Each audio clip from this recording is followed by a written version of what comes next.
भक्तवर प्रहलाद जी ने सच्चे हृदय से भगवान का सच्चा स्मरण किया। उन्होंने देख लिया कि एक ही भगवान चराचर में सर्वत्र विराजमान है। अब भला उन्हें तलवार कैसे काट सकती थी? जिसकी शक्ति से तलवार में काटने की और जल में डुबोने की शक्ति है, उसी भगवान को वे तलवार तथा जल में देखते थे। इसलिए उन्हें तलवार कैसे काटे और जल कैसे डुबाए? वे अपने तथा संसार में चारों ओर अपार अनंत भगवंत को ही देखते थे। जब हिरण्यकशिपु ने पूछा, तेरा रक्षक भगवान कहाँ है? प्रहलाद जी ने कहा, वो सर्वत्र है। हिरण्यकशिपु ने कहा, तो इस खंबे में क्यों नहीं दिखता है? प्रहलाद जी ने कहा, मुझे तो इस खंबे में भी दिखाई पड़ता है। यह सुनकर उसने क्रोधवश खंबे में बड़े जोर से घूंसा मारा। तब खंबे से प्रकट होकर भगवान ने अपना अनुपम रूप दिखाया, क्योंकि भगवान को तो भक्तवाणी से ही प्यार है। फिर भगवान ने हिरण्यकशिपु को मार डाला, उसके पेट को फाड़कर उसकी आंतें अपने गले में डाल ली। फिर भी उनका क्रोध शांत नहीं हुआ। पता नहीं अब और कौन सा कार्य करने का विचार है। डरे शिव आज देखियो नहीं क्रोध ऐसो, आवत न ढंग को लक्ष्मी हूँ त्रास है। तब तो पठायो प्रहलाद आलाद महा, अहो भक्ति भाव पज्ञो आयो प्रभु पास है। गोद में उठाई लियो शीस पर हाथ दियो, हियो हुलसायो कही वाणी विनय रास है। आई जग दया लगी परियो श्री नृसिंह जू को, अरियो यो छुटावो करियो माया ज्ञान नाश है। नृसिंह भगवान के अति भयंकर रूप को देखकर ब्रह्मा जी आदि सभी देवगण भयभीत हो गए। उन्होंने आज तक ऐसा क्रोध नहीं देखा था। डर के मारे कोई भी समीप नहीं आता था। यहाँ तक कि लक्ष्मी जी को भी उनके पास आने में भय लगता था। तब ब्रह्मा जी ने उनका क्रोध शांत करने के लिए प्रहलाद जी को उनके समीप भेजा। नृसिंह जी के दर्शनों से प्रहलाद जी को अति प्रसन्नता हुई। वे भक्ति भाव में निमग्न नृसिंह जी के पास पहुंचे। भगवान ने प्रहलाद को गोद में उठा लिया और उनके सिर पर हाथ फेरा। प्रभु के कर कमल का कोमल स्पर्श पाकर उनका हृदय आनंदित हो गया। वे विनम्रता पूर्वक प्रभु की स्तुति करने लगे। फिर वर मांगो, ऐसा नृसिंह भगवान के कहने पर प्रहलाद जी को संसारी जीवों पर दया आ गई। उन्होंने भगवान के चरणों में लगकर यह वर मांगा कि आप माया से बंधे जीवों को छुड़ाइए। माया ने ही लोगों के ज्ञान का नाश कर दिया है। इस वर को पाने के लिए प्रहलाद जी ने मचलकर हट किया। भक्त प्रहलाद जी के विषय में विवरण 56 में नृसिंह अवतार के प्रकरण में भी आया है। भगवती श्री लक्ष्मी जी। भगवती लक्ष्मी जी भगवान विष्णु की नित्य शक्ति है। वे आठों याम भगवान के श्री चरणों की सेवा में लीन रहती हैं। भगवान जब जब अवतार लेते हैं तब तक भगवती महालक्ष्मी भी अवतीर्ण होकर उनकी प्रत्येक लीला में सहयोग देती है। इनके आविर्भाव के अनेक आख्यान पुराणों में आते हैं। एक आख्यान के अनुसार महर्षि भृगु की पत्नी ख्याति के गर्भ से एक त्रिलोक सुंदरी कन्या उत्पन्न हुई। वह समस्त शुभ लक्षणों से सुशोभित थी, इसलिए उसका नाम लक्ष्मी रखा गया। धीरे धीरे बड़ी होने पर लक्ष्मी ने भगवान नारायण के गुण प्रभाव का वर्णन सुना। उससे उनका हृदय भगवान में अनुरक्त हो गया। वे भगवान नारायण को पति रूप में प्राप्त करने के लिए समुद्र तट पर घोर तपस्या करने लगी। उन्हें तपस्या करते करते 1000 वर्ष बीत गए।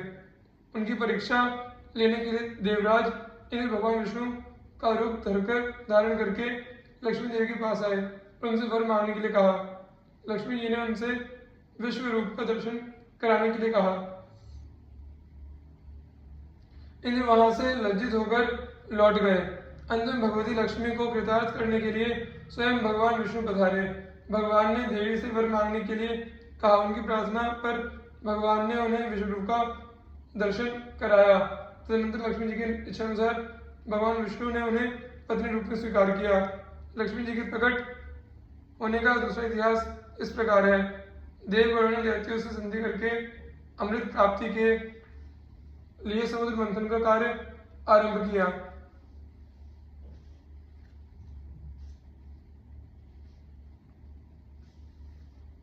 मंदराचल की मथानी और वासुकी नाग की रस्सी बनी।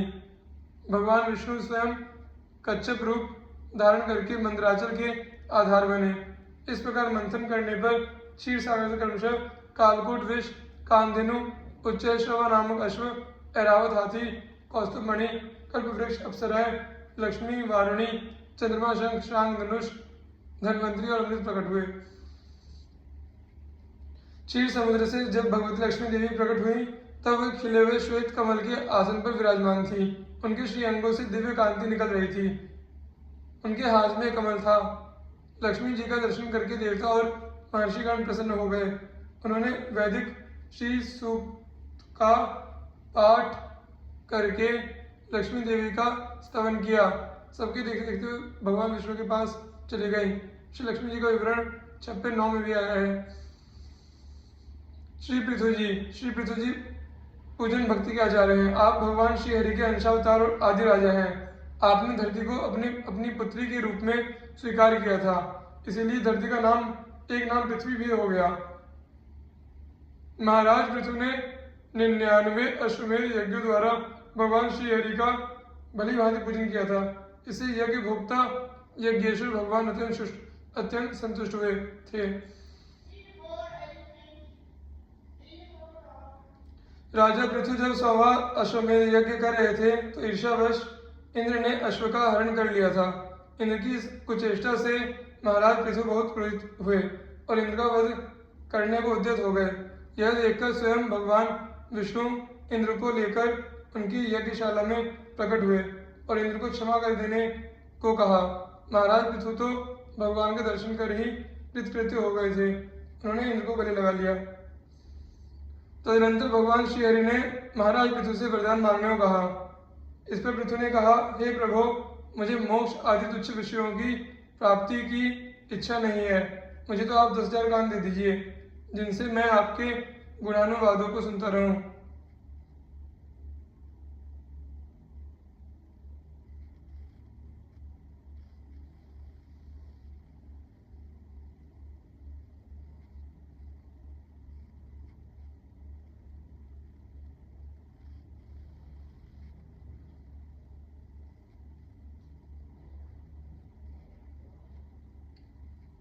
ऐसी उत्कट भक्ति थी महाराज पृथु की भगवान श्री हरि के पादारविंदों में।